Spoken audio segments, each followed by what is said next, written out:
India Legal presents Courts Roundup.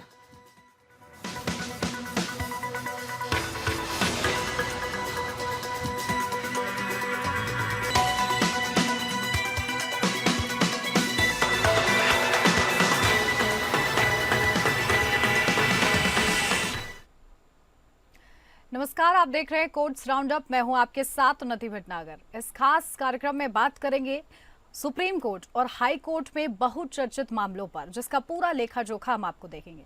चलिए शुरू करते हैं इस खास बुलेटिन की। India Legal presents Courts Roundup.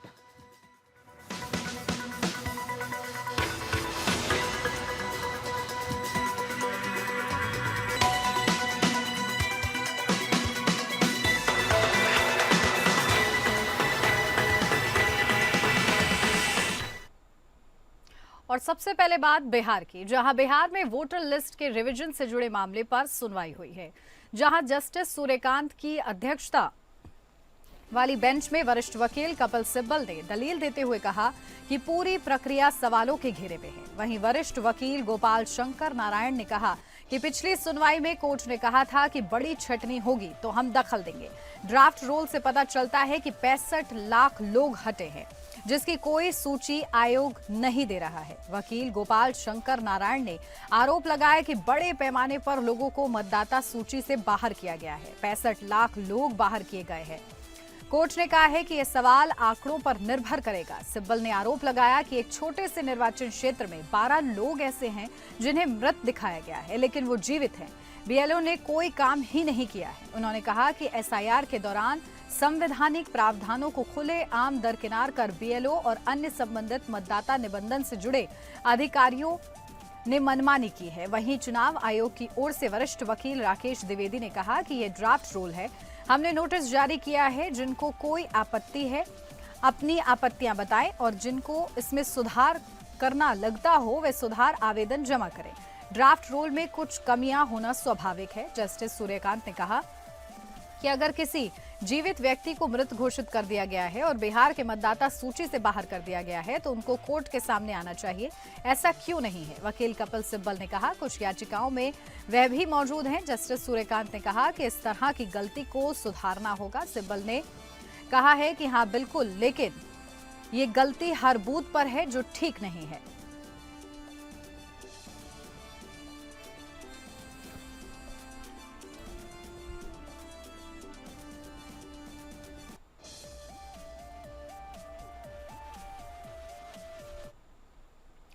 Lok Sabha अध्यक्ष ओम बिरला ने न्यायमूर्ति यशवंत वर्मा के खिलाफ आरोपों की जांच के लिए एक 3 सदस्यीय समिति का गठन किया है। यह समिति न्यायमूर्ति वर्मा के घर से कथित तौर पर बड़ी मात्रा में नकदी बरामद होने के आरोपों की जांच करेगी। 14 मार्च को न्यायमूर्ति वर्मा के घर में आग लग गई थी, जिसमें कथित तौर पर बड़ी मात्रा में नकदी बरामद हुई थी। इस घटना के बाद न्यायमूर्ति वर्मा के खिलाफ भ्रष्टाचार के आरोप लगे थे। न्यायमूर्ति वर्मा ने इन आरोपों से इनकार किया था और कहा था कि यह एक साजिश है। लोकसभा अध्यक्ष ने निम्नलिखित 3 सदस्यों की समिति का गठन किया है। न्यायमूर्ति अरविंद कुमार सुप्रीम कोर्ट के न्यायाधीश, न्यायमूर्ति मनीन्द्र मोहन श्रीवास्तव मद्रास हाई कोर्ट के मुख्य न्यायाधीश, बी वासुदेव आचार्य वरिष्ठ अधिवक्ता। 3 उच्च न्यायालय के न्यायाधीशों की एक आंतरिक जांच ने पहले न्यायाधीश को दोषी ठहराया था और उनकी बर्खास्तगी की सिफारिश की थी। इसके बाद केंद्र सरकार ने वर्तमान में इलाहाबाद उच्च न्यायालय में पदस्थापित न्यायाधीश के खिलाफ महाभियोग के खिलाफ की कार्रवाई शुरू करने के लिए संसद में एक प्रस्ताव पेश किया। 146 सांसदों द्वारा हस्ताक्षरित इस प्रस्ताव को अध्यक्ष ने स्वीकार कर लिया। न्यायाधीश अधिनियम के अनुसार लोकसभा अध्यक्ष ने अब इस घटना की जांच के लिए 3 सदस्यों की एक समिति का गठन किया है। भारतीय संविधान के अनुच्छेद 124(4) और 218 के तहत एक न्यायाधीश को महाभियोग की प्रक्रिया के माध्यम से ही हटाया जा सकता है। इस प्रक्रिया में संसद के दोनों सदनों में 2/3 बहुमत की आवश्यकता होती है।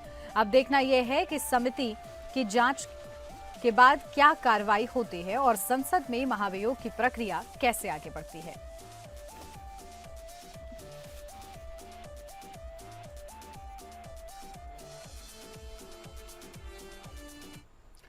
सुप्रीम कोर्ट ने ईडी द्वारा वकीलों को समन जारी करने के मामले में अपना फैसला सुरक्षित रख लिया है। ये मामला उन वकीलों को समन जारी करने से संबंधित है जो आरोपी व्यक्तियों को कानूनी सलाह देते हैं या उनका प्रतिनिधित्व करते हैं। सुप्रीम कोर्ट ने इस मामले को स्वतः संज्ञान लेते हुए सुनवाई शुरू की थी, जिसमें ईडी द्वारा वरिष्ठ अधिवक्ताओं अरविंद दातार और प्रताप वेणुगोपाल को समन जारी करने का मुद्दा शामिल था। ईडी ने इन अधिवक्ताओं को एक मामले में समन जारी किया था, जिसमें कंपनी द्वारा अपने पूर्व अध्यक्ष को ईएसओपी जारी करने की जांच की जा रही थी। अधिवक्ताओं ने इस समन को चुनौती देते हुए कहा था कि वे केवल पेशेवर सलाह दे रहे थे और उन्हें जांच में शामिल करने की आवश्यकता नहीं है। सॉलिसिटर जनरल तुषार मेहता ने कहा कि वकीलों को संरक्षण की आवश्यकता है, लेकिन अगर वे अपराध में शामिल हैं तो नहीं। बेंच ने कहा कि वे पूरे देश के संरक्षक हैं, न कि केवल वकालत पेशे के। वरिष्ठ अधिवक्ता सिद्धार्थ लूथरा ने कहा कि अगर किसी वकील के खिलाफ एफआईआर दर्ज की जाती है क्योंकि ग्राहक कहता है कि उन्होंने वकील को अधिकृत नहीं किया है, तो यह एक गंभीर मुद्दा है। ईडी ने बाद में दोनों अधिवक्ताओं को सम्मन वापस ले लिया और एक परिपत्र जारी कर अपने अधिकारियों को निर्देश दिया है कि वे अधिवक्ताओं को सम्मन जारी करने से पहले विशेष सावधानी बरतें। ईडी ने यह भी स्पष्ट किया कि किसी भी समन के लिए जो कानूनी अपवादों के भीतर आता है, उसे निदेशक की पूर्व मंजूरी की आवश्यकता होगी। बेंच ने कहा कि वह कई मामलों में देख रही है कि ईडी राजनीतिक रूप से संवेदनशील मामलों में जांच कर रही है। अदालत ने संकेत दिया कि उसे ऐसे मुद्दों पर दिशा निर्देश बनाने पड़ सकते हैं, खासकर जब हाईकोर्ट के तर्क संगत आदेशों के बावजूद ईडी अपील करती रहती है।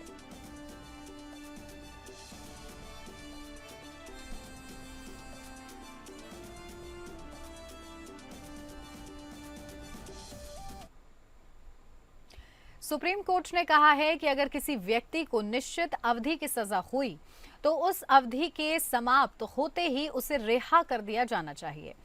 उसे दूसरे कैदियों की तरह सजा में छूट के लिए सरकार को आवेदन देने की जरूरत नहीं है। कोर्ट ने यह अहम फैसला नीतीश कटारा हत्याकांड के दोषी सुखदेव पहलवान की याचिका पर दिया है। सुखदेव पहलवान की रिहाई का आदेश सुप्रीम कोर्ट ने 30 जुलाई को ही दे दिया था। अब कोर्ट का विस्तृत फैसला आया है। सुप्रीम कोर्ट ने देश भर की जेलों में बंद उन सभी कैदियों की तत्काल रिहाई का आदेश दिया है जो कोर्ट से मिली निश्चित अवधि की उम्र कैद की सजा पूरी कर चुके हैं। सुखदेव पहलवान ने याचिका में कहा था कि उसे इस केस में 20 साल की सजा मिली थी। 20 साल की अवधि 10 मार्च 2025 को पूरी हो गई, लेकिन उसे रिहा नहीं किया गया। उसने दिल्ली सरकार के सजा रिव्यू बोर्ड को रिहाई का आवेदन दिया, लेकिन बोर्ड ने मना कर दिया।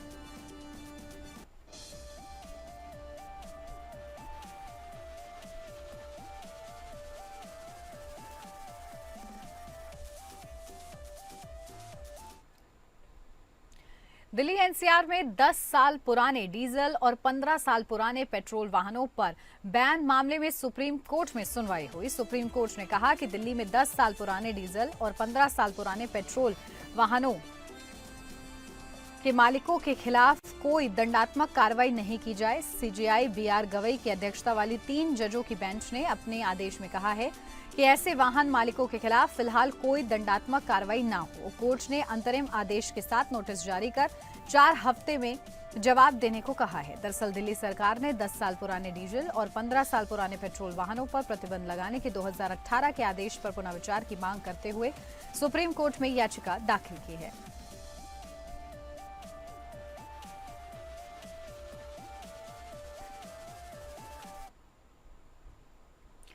फाउंडेशन फॉर इंडिपेंडेंट जर्नलिज्म, जो द वायर के पीछे की गैर लाभकारी संस्था है, और द वायर के संस्थापक संपादक सिद्धार्थ वरदराजन ने भारतीय न्याय संहिता या बीएनएस की धारा 152 को चुनौती देते हुए एक याचिका दायर की है। आरोप है कि यह धारा राजद्रोह कानून को फिर से लागू करने जैसा है। द वायर के संपादक सिद्धार्थ वरदराजन और फाउंडेशन के अन्य सदस्यों को सुप्रीम कोर्ट से अंतरिम राहत मिली है, जिसमें असम पुलिस द्वारा दर्ज एफआईआर में दंडात्मक कार्रवाई से सुरक्षा प्रदान की गई है। यह मामला ऑपरेशन सिंदूर से संबंधित है। ऑपरेशन सिंदूर पर एक लेख प्रकाशित करने से संबंधित है, जिसमें आईएफ द्वारा लड़ाकू विमानों को खोने का जिक्र था और राजनीतिक नेतृत्व की बाधाओं का उल्लेख था। याचिकाकर्ताओं का तर्क है कि यह प्रावधान अस्पष्ट और व्यापक है, जो अभिव्यक्ति की स्वतंत्रता पर ठंडा प्रभाव डालता है, खासकर मीडिया के सरकार पर रिपोर्ट करने और सवाल उठाने के अधिकार को प्रभावित करता है। धारा 152 बीएनएस के तहत राष्ट्र की संप्रभुता को खतरे में डालने वाले कृत्यों की परिभाषा को लेकर भी सवाल उठाए गए हैं। सुप्रीम कोर्ट ने कहा कि किसी प्रावधान का दुरुपयोग उसकी असंवैधानिकता का आधार नहीं हो सकता है। न्यायालय ने यह भी कहा है कि जब अपराध किसी समाचार माध्यम द्वारा प्रकाशित लेखों से संबंधित हो तो हिरासत में पूछताछ आवश्यक नहीं हो सकती है।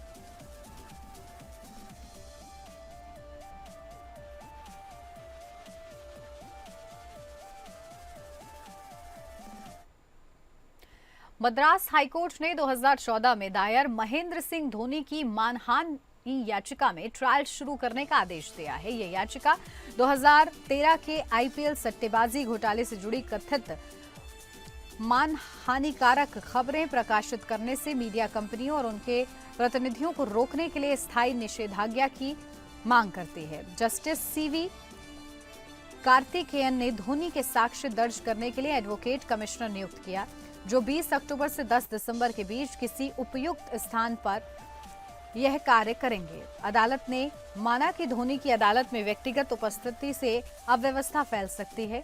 धोनी के वकील ने अदालत को पूर्ण सहयोग का आश्वासन दिया है। धोनी ने 2014 में यह याचिका जी मीडिया कॉर्पोरेशन के तत्कालीन एडिटर एवं बिजनेस हेड जी न्यूज सुधीर चौधरी, आईपीएस अधिकारी जी संपत कुमार और न्यूज नेशन नेटवर्क प्रोफेसर ली के खिलाफ दायर की थी। उन्होंने 100 करोड़ रुपए के हर्जाने की भी मांग की थी। सितंबर 2021 में हाईकोर्ट ने सुनवाई के लिए 9 प्रमुख मुद्दे तय किए, जिनमें मुख्य रूप से ये प्रश्न शामिल हैं। क्या प्रकाशित समाचार किसी प्रमाणिक सामग्री पर आधारित थे? क्या इसमें द्वेषपूर्ण इरादा था? क्या प्रतिवादियों ने जानबूझकर मानहानि अभियान चलाया? क्या इससे धोनी को मानसिक पीड़ा हुई? क्या कानूनी कार्रवाई लंबित होने के दौरान ऐसे समाचार प्रकाशित करने पर रोक है? क्या ये बयान अभिव्यक्ति की स्वतंत्रता के अंतर्गत आते हैं? सुनवाई के दौरान धोनी ने जी से जवाब पाने के लिए लिखित प्रश्नावली की अनुमति मांगी थी, जिसे एकल पीठ ने स्वीकार किया। जी ने इस आदेश के खिलाफ अपील की, जिसे खंडपीठ ने खारिज कर दिया है। इसी बीच धोनी ने आईपीएस अधिकारी जी संपत कुमार के खिलाफ आरोप लगाते हुए अवमानना याचिका भी दायर की। उन्होंने अदालतों के प्रति अपमानजनक टिप्पणियां की, जो आम जनता का न्यायपालिका पर विश्वास हिला सकती हैं, और यह क्रिमिनल कंटेम्प्ट है। दिसंबर 2023 में खंडपीठ ने इस अधिकारी को 15 दिन की सजा सुनाई, जिसे अपील दायर करने की अनुमति देते हुए निलंबित कर दिया गया।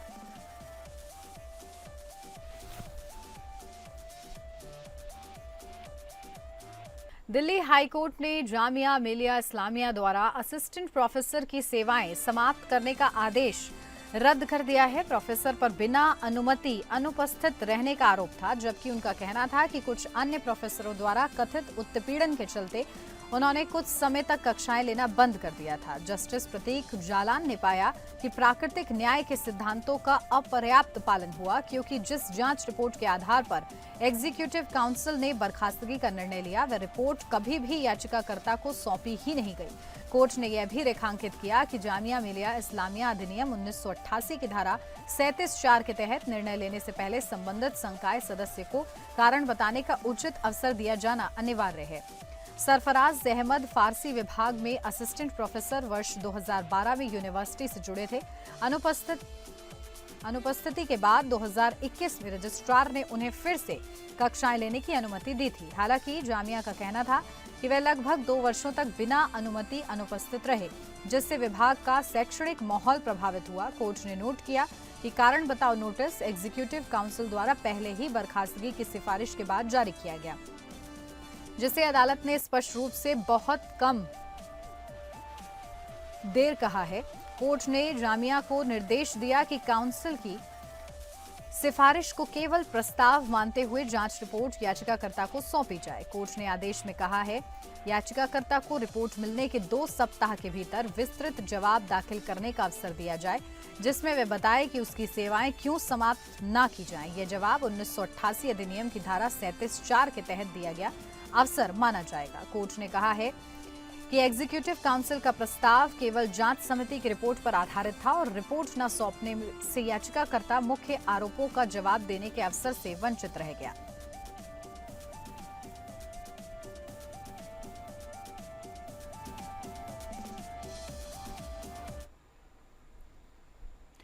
गुजरात हाईकोर्ट ने एक महत्वपूर्ण फैसले में कहा है कि मुस्लिम विवाह को आपसी सहमति से मौखिक रूप से भी भंग किया जा सकता है और इसके लिए लिखित समझौते की आवश्यकता नहीं है। न्यायमूर्ति एवाई कोगजे और न्यायमूर्ति एनएस संजय गौड़ा की पीठ ने यह फैसला सुनाया है। एक मुस्लिम दंपत्ति ने 2021 में शादी की थी, लेकिन 1 साल से अधिक समय तक अलग रहने के बाद वे आपसी सहमति से तलाक लेना चाहते थे। उन्होंने फैमिली कोर्ट में तलाक की याचिका दायर की, लेकिन फैमिली कोर्ट ने उनकी याचिका खारिज कर दी क्योंकि उनके पास तलाक के लिए लिखित समझौता नहीं था। इसके बाद दंपत्ति ने हाई कोर्ट का दरवाजा खटखटाया और तर्क दिया कि मुस्लिम पर्सनल लॉ के तहत तलाक के लिए लिखित समझौते की आवश्यकता नहीं है। हाई कोर्ट ने कहा कि मुस्लिम पर्सनल लॉ में मुबारात आपसी सहमति से तलाक के लिए लिखित समझौते की आवश्यकता नहीं है। कोर्ट ने कहा कि कुरान, हदीस या मुस्लिम पर्सनल लॉ में ऐसा कोई प्रावधान नहीं है जो मुबारात के लिए लिखित समझौते को अनिवार्य बनाता हो। कोर्ट ने फैमिली कोर्ट के फैसले को पलट दिया और निर्देश दिया कि फैमिली कोर्ट 3 महीने के भीतर तलाक की याचिका पर पुनः विचार करे। हाईकोर्ट ने कहा कि निकाह नामा शादी का समझौता केवल शादी के अवसर पर दिए गए बयानों को दर्ज करता है और इसका मतलब यह नहीं है कि निकाह के लिए इसका पंजीकरण आवश्यक है। इसी के तहत मुबारात के लिए भी लिखित समझौते की आवश्यकता नहीं है और आपसी सहमति से तलाक दिया जा सकता है।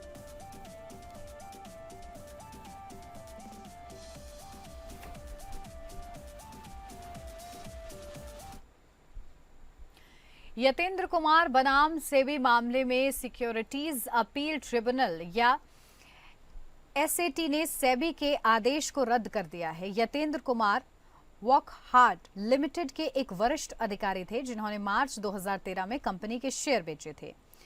यूएसएफडीए ने वॉकहार्ट की वॉलुज फैक्ट्री का निरीक्षण किया और प्रतिकूल टिप्पणियां जारी की। सेबी ने इसे अप्रकाशित मूल्य संवेदनशील जानकारी माना और यतेंद्र कुमार पर अंदरूनी व्यापार का आरोप लगाया।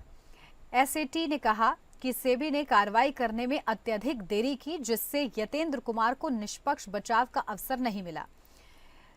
एसएटी ने सेबी के आदेश को रद्द कर दिया और यतेंद्र कुमार को दी गई सजा और जुर्माने को भी रद्द कर दिया। एसएटी ने कहा है कि बिना किसी समय सीमा के ही कार्रवाई उचित समय के लिए भीतर होनी चाहिए। एसएटी ने यतेंद्र कुमार की अपील को स्वीकार कर लिया और सेबी को निर्देश दिया कि यदि यतेंद्र कुमार ने कोई राशि जमा की है तो उसे ब्याज के साथ वापस किया जाए। ज्यादा जानकारी देंगे India legal researcher Rashid Sheikh.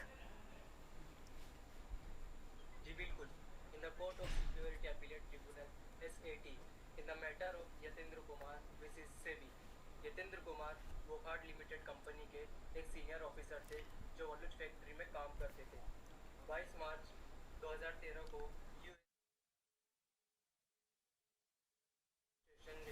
Wockhardt की वॉलुज फैक्ट्री का इंस्पेक्शन किया और फॉर्म 483 इशू किया।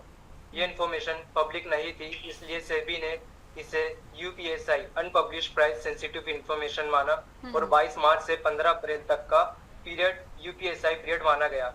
यतेंद्र ने इसी दौरान 6,841 शेयर्स बेच दिए, जिससे सेबी के मुताबिक उन्होंने 14,13,000 का पोटेंशियल लॉस बचाया। कंपनी ने 15 अप्रैल 2013 को प्रेस रिलीज किया। उसके बाद शेयर प्राइस 15.9% गिर गया। सेबी ने 15 जून 2023 को ऑर्डर पास किया, जिसमें 14,23,000 पैसा वापस करने को कहा 4% इंटरेस्ट के साथ और 6 महीने का मार्केट एक्सेस बंद करने को कहा। 1 साल का वॉकआउट शेड में भी बंद कर देने को कहा और साथ ही 12 लाख की पेनल्टी भी लगाई। यतेंद्र कुमार ने अपील की थी जुलाई 2023 में कि वो 2005 से रेगुलर शेयर्स बेच रहे थे। मार्च 2013 की सेल भी रूटीन थी, टैक्स भरने और ईएसओपी पेमेंट के लिए।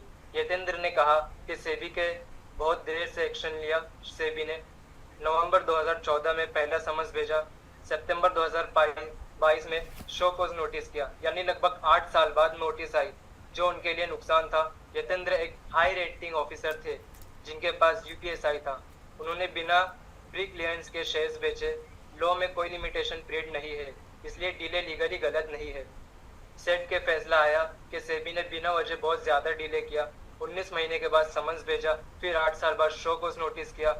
WTM बोल्ड टाइम मेंबर और AO एडजुडिकेटिंग ऑफिसर दोनों ने डिले का कोई जस्टिफिकेशन नहीं दिया। इतनी लंबी डिले के अक्यूज्ड को फेयर डिफेंस का मौका नहीं मिला। और ये नेचुरल जस्टिस का वायलेशन है, जिनमें कहा गया है कि बिना लिमिटेशन के भी प्रोसीडिंग्स रीजनेबल टाइम में होनी चाहिए। सेट का फाइनल ऑर्डर 6 अगस्त 2025 को आया, जिसमें यतेंद्र की अपील अलाउ की गई और कहा कि यतेंद्र कुमार ने इनसाइडर ट्रेडिंग नहीं की। सेट ने WTM और AO दोनों सेबी के ऑर्डर्स रद्द कर दिए और कहा पेनल्टी वापस मिलेगी, अगर पैसा डिपॉजिट किया गया हो तो 6 हफ्तों में इंटरेस्ट के साथ रिफंड होगा। और आखिर में कहा कि दोनों पार्टीज अपने खर्च खुद उठाएगी।